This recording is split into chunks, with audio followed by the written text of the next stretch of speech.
नमस्कार मु राजेंद्र चौधरी आपण मानू पुनर्बार स्वागत करुच्ची एक शिक्षणीय वीडियो माध्यम जी भी जो परिस्थिति रे थांतु निश्चित भाव में ये भिडटी को संपूर्ण भाव में देखिए।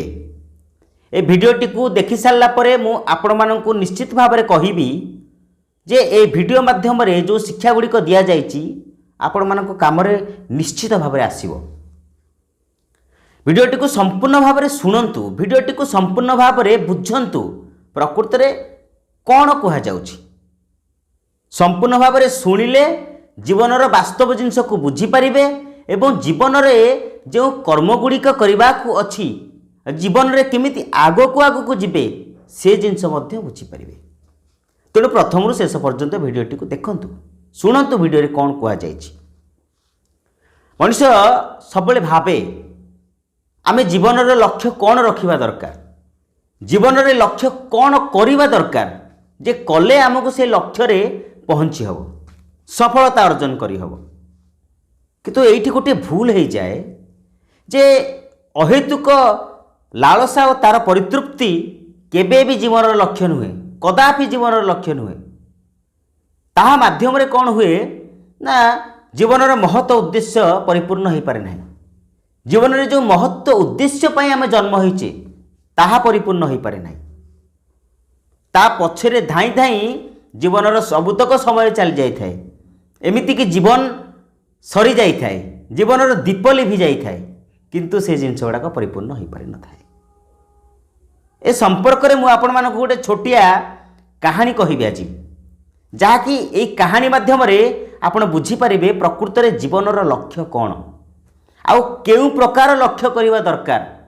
गोटे अवास्तव लक्ष्य ना वास्तव लक्ष्य। अवास्तव लक्ष्य को आमे लक्ष्य करी निज समय को नष्ट करने को चाहिए ना गोटे वास्तव लक्ष्य जहाँ आम द्वारा हो पार। जो लक्ष्य आमे स्थिर करिचे से जिनसटा हो पार, से भली लक्ष्य को पूरण करने आमे निश्चित भाव में उद्यम करवा। आसतु से कहानी को शुणा।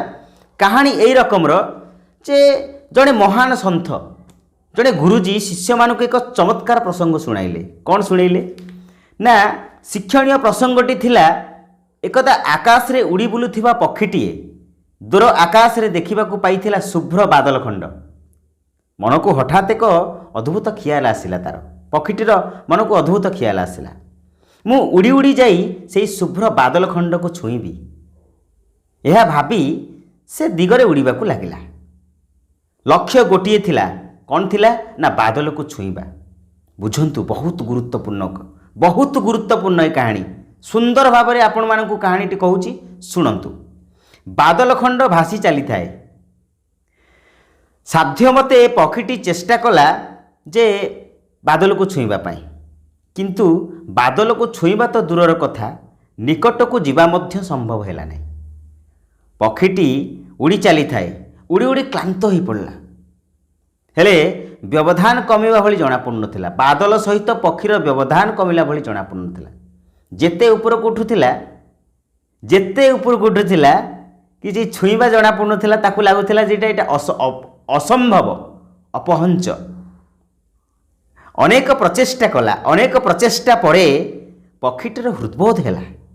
जो बादल को छुईबा निमित्त मु जीवनर बाजी लगाई धाउची से अनंत आकाश रे पवन बेग सह ताल दे गतिशील।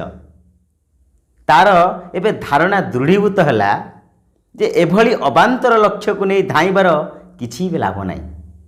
यही सत्यर आभास पाइला बेलू ढेर उच्च आकाश रे उड़ी से क्लांत हो जाइथिला। तापर जितेबाला विवेक जाग्रत हैला, विवेक जाग्रत हेबारु अंतर बाणी शुणी पारिथिला से पक्षीटी ता अंतर आत्मा ताकू कहूथिला, अरे ये तोर महाभूल, एभली अवांछित लक्ष्य नहीं कि लाभ। जदि लक्ष्य स्थिर करिवार अछि, जदि लक्ष्य को स्थिर करी से लक्ष्य रे पहुँचीबार अछि, ताहले भासमान गतिशील अस्थिर बादल को कहीं से जिनस प्रति लक्ष्य करुचु, से लक्ष्य किछि लाभ नहीं। बरं स्थिर अविचल सूच सुभाष आकाशर मुंड टेकी ठिया होइथिबा पर्वत शिखर को ही लक्ष्य कर, ताहले निजर लक्ष्य स्थल में पहुँची पार। ନିଜର ଲକ୍ଷ୍ୟସ୍ଥଳରେ ପହଞ୍ଚିବା ପାଇଁ ଏଭଳି ଅବାଞ୍ଛିତ ଲକ୍ଷ୍ୟକୁ କେବେ ହେଲେ ଛୁଇଁବାକୁ ଚେଷ୍ଟା କରେନା। ତେଣୁ ଏଇ ଯେଉଁ କାହାଣୀଟି କହିବାର ଉଦ୍ଦେଶ୍ୟ ହେଉଛି, ଗୁରୁଜୀ ଯେଉଁ କଥାଟି ଶିଷ୍ୟମାନଙ୍କୁ କହିଲେ, ମୁଁ ଆପଣମାନଙ୍କୁ ଯାହା ବି କହୁଛି ସେଇ ଜିନିଷ ଗୁଡ଼ିକ ଏଇ ଛୋଟ କାହାଣୀରୁ ଜଣାପଡ଼େ। ପ୍ରତ୍ୟେକ ବ୍ୟକ୍ତି ଜୀବନରେ ଏଇ ଜିନିଷଟି ଘଟୁଛି। ଏଇ ଘଟଣାର ପ୍ରତିଛବି ସମସ୍ତେ ଦେଖୁଛନ୍ତି। ଆମ ଭିତରୁ ଅଧିକାଂଶ ଭାସମାନ ବାଦଲ ପ୍ରାୟ ନଶ୍ୱର ଲାଳସା କାମନାର ଦାସ ପାଲଟି ଯାଇଛନ୍ତି। ବର୍ତ୍ତମାନ ସମୟରେ ଦେଖିବାକୁ ପଡ଼େ ଅନ୍ଧ ଭଳିଆ ଧାଉଁଛନ୍ତି। ଯେଉଁ ଲକ୍ଷ୍ୟ ଅବାସ୍ତବ ଅଟେ ସେ ଲକ୍ଷ୍ୟରେ, ଅବାସ୍ତବ ଲକ୍ଷ୍ୟରେ ଅନ୍ଧ ଭଳି ଧାଉଁଛନ୍ତି ଏବଂ ଧାଇଁକି ନିଜର ସୁଖ ଶାନ୍ତିକୁ ନଷ୍ଟ କରୁଛନ୍ତି ଏବଂ ସୁଖ ଶାନ୍ତି ହଜି ଯାଉଛି। ପରିଣାମ କ'ଣ ହେଉଛି? ପରିଣାମ ଏଇଆ ହେଉଛି ଯେ ଲକ୍ଷ୍ୟ ପ୍ରାପ୍ତି ଅସମ୍ଭବ ହୋଇ ଉଠୁଛି। ଯଦି ବା ଲକ୍ଷ୍ୟ ପ୍ରାପ୍ତି ହେଉଛି ତେବେ ଜୀବନର ସୁଖ ଶାନ୍ତି ହଜିଯାଉଛି। ଗୋଟିଏ ଲକ୍ଷ୍ୟ ପ୍ରାପ୍ତି ପରେ ଅନ୍ୟ ଏକ ଲକ୍ଷ୍ୟ ତାର ସ୍ଥାନ ନେଉଛି।